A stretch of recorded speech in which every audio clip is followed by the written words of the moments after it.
بسم اللہ الحمد للہ والصلاة والسلام علی رسول اللہ رب اشرح لی صدری ویسر لی امری واحلل عقدۃ من لسانی یفقہوا قولی۔ ناظرین السلام علیکم ورحمۃ اللہ وبرکاتہ۔ سیرت النبی صلی اللہ علیہ وسلم انگلیوں پر اہم واقعات کو یاد رکھیے آسان طریقے سے 5 منٹ سیریز میں۔ سبق نمبر 29، ایک دن رسول اللہ صلی اللہ علیہ وسلم کے ساتھ۔ یہ ایک جھلک ہے آپ کے روزانہ کے معمول کی۔ کوشش کیجئے کہ ہم بھی اپنے دن و رات اسی طرح گزاریں۔ رسول اللہ صلی اللہ علیہ وسلم کی زندگی کا ہر لمحہ ہمارے لیے بہترین نمونہ ہے۔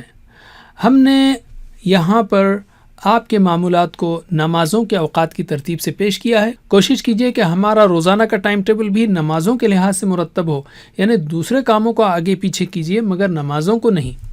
علم یعنی ویڈیو روکیے اور سکھائیے۔ فجر کے وقت آپ صلی اللہ علیہ وسلم رات میں جلدی سو جاتے اور رات کے آخری پہر میں تہجد کے لیے اٹھ جاتے۔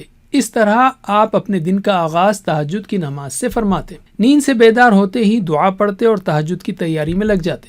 نماز سے پہلے اچھی طرح وضو کرتے اور وضو میں اچھی طرح مسواک بھی کرتے۔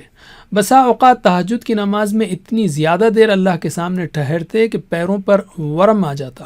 کبھی تہجد کی نماز پڑھنے کے بعد کچھ دیر لیٹ جاتے، پھر جب فجر کی اذان سنتے تو فوراً نماز کے لیے اٹھتے اور گھر ہی میں 2 رکعت سنت ادا کر کے نماز فجر پڑھانے کے لیے مسجد نبوی چلے جاتے۔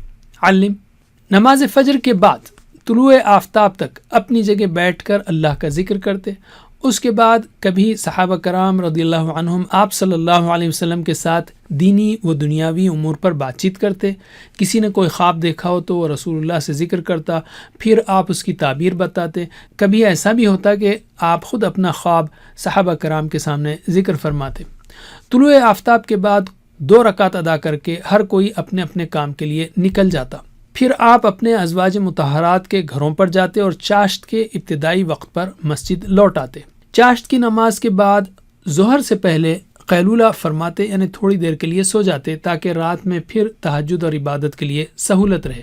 علم ظہر کے وقت قیلولے سے بیدار ہونے کے بعد ظہر کی نماز کے لیے آپ صلی اللہ علیہ وسلم مسجد تشریف لاتے اور نماز پڑھاتے۔ اگر صحابہ کو کچھ نصیحت کرنی ہو یا کوئی بات بتانا ہو تو صحابہ کو جمع کر لیا جاتا اور پھر فارغ ہو کر ظہر کی سنتیں پڑھنے کے لیے آپ صلی اللہ علیہ وسلم گھر چلے جاتے۔ کبھی کبھی صحابہ کے ساتھ بیٹھنے کے لیے واپس مسجد آتے یا پھر کسی کام کے لیے باہر جاتے، جیسے کسی مریض کی عیادت کرنا ہو، کسی نے بلایا ہو، کسی کی مدد کرنا ہو، بازار کے احوال معلوم کرنا ہو یا کسی سے ملاقات کرنا ہو وغیرہ۔ علم عصر کے وقت عصر کی نماز وقت ہونے پر جلدی ادا کرنا پسند فرماتے۔ عصر بعد ازواج مطہرات کی خیریت معلوم کرنے جاتے۔ بسا اوقات سب امہات المؤمنین ایک جگہ جمع ہو جاتی اور آپ صلی اللہ علیہ وسلم مغرب تک کا وقت ان سب کے ساتھ گزارتے۔ مغرب کے وقت مغرب کی نماز میں رسول اللہ صلی اللہ علیہ وسلم اکثر مختصر تلاوت کرتے، البتہ کبھی کبھی طویل قرات بھی فرما لیتے تھے۔ مغرب کے بعد سنن و نوافل، ذکر و اذکار اور دینی رہنمائی سے فارغ ہو کر جس زوجہ مطہرہ کے پاس قیام کی باری ہوتی ان کے گھر تشریف لے جاتے اور اگر کھانے کے لیے کچھ موجود ہو تو تناول فرماتے۔ علم عشاء کے وقت عشاء کا وقت ہونے پر عشاء کی نماز پڑھاتے۔ اگر اہل ایمان کے تعلق سے کوئی اہم بات ہو تو نماز کے بعد ذمہ دار صحابہ کے ساتھ اس پر گفتگو اور مشورہ کرتے، ورنہ نماز کے بعد اپنے گھر لوٹ جاتے۔ عشاء کے بعد آپ صلی اللہ علیہ وسلم غیر ضروری گفتگو کو ناپسند کرتے تھے، البتہ کچھ ضروری بات ہوتی تو بات کرتے۔ بعض مرتبہ عشاء بعد تمام ازواج مطہرات اس گھر میں جمع ہو جاتی جہاں آپ رات گزارتے۔ وہ سب دینی و اخلاقی تعلیم حاصل کرتی، اہم معاملات میں دینی رہنمائی حاصل کرتی، اس دن کیا وحی نازل ہوئی وہ جان لیتی اور پھر ہر کوئی اپنے گھر لوٹ جاتا۔ علم رات میں سونے سے پہلے آپ صلی اللہ علیہ وسلم وضو فرماتے، مسواک کرتے، سرما لگاتے، مشکیزہ یعنی پانی کے برتن کا منہ باندھ دیتے، کھانے کی چیز کو ڈھانپ دیتے، چراغ بجھا دیتے اور دروازہ بند کر دیتے۔ بستر پر آتے تو دعا پڑھتے اور قرآن کی چند صورتیں ضرور تلاوت کرتے۔ سوتے وقت کرتا اتار کر سوتے اور پھر رات کے آخری تہائی میں تہجد کے لیے بیدار ہو جاتے۔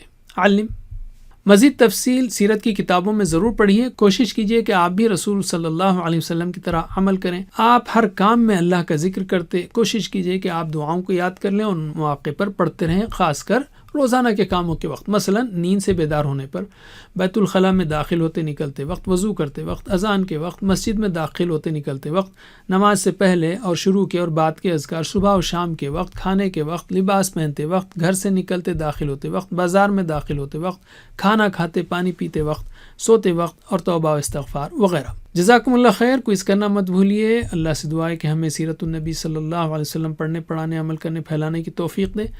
والسلام علیکم ورحمۃ اللہ وبرکاتہ۔